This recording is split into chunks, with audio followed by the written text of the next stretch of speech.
I'm Jim Dudlasek, editor of Progressive Grocer at the FMI Midwinter Conference in Miami Beach. I'm here with Eric Healy, president of MyWebGrocer. Welcome, Eric. Thank you, Jim.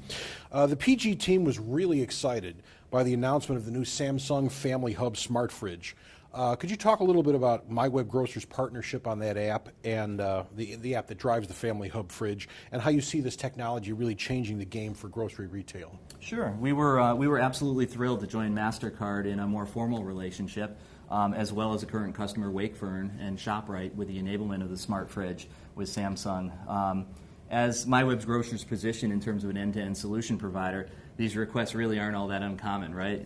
There are asks that are coming in all the time around additional APIs and connectivity that's required to continue to engage with a new and evolved grocery consumer.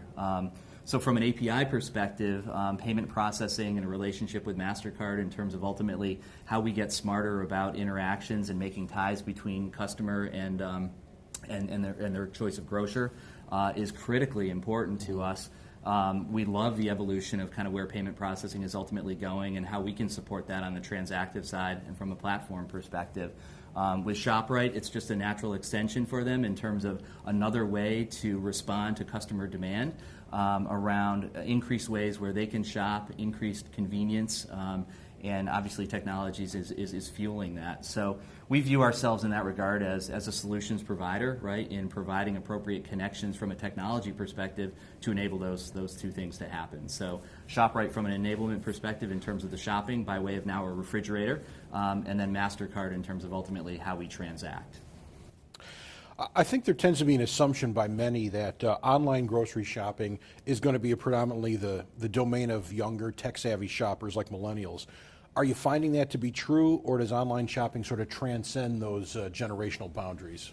I think the perceptions that are out there in the market are true, right? Clearly what we're seeing in terms of the fastest growth segment is millennials.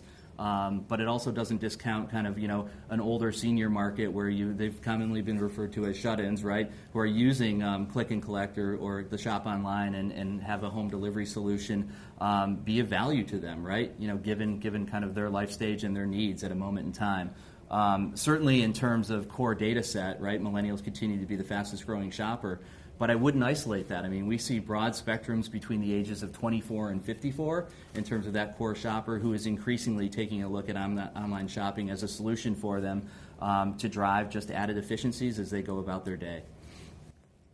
How do you see the omnichannel landscape evolving over the next several years? Continued growth. When you take a look at other markets and probably, the UK market being one that is most evolved from both an omnichannel retail perspective, but also from an online grocery shopping perspective, it's going to continue to evolve and at a rapid pace. Consumer demand around technology and what they require from technology and our ability to marry that up with a platform and an ecosystem that actually provides and enhances some of those experiences is very, very natural. So we see that now happening in terms of mobile adoption, right, in terms of the expectations now of that, shop online being largely a desktop experience, evolving to being a mobile experience, to ultimately how that experience extends down into the store. And what that means for the consumer in terms of when they're arriving or picking up last-minute items to add to that basket. Eric, we really appreciate you coming out to talk to us today. Thank you very much. Appreciate it. Thanks very much. From Progressive Grocer.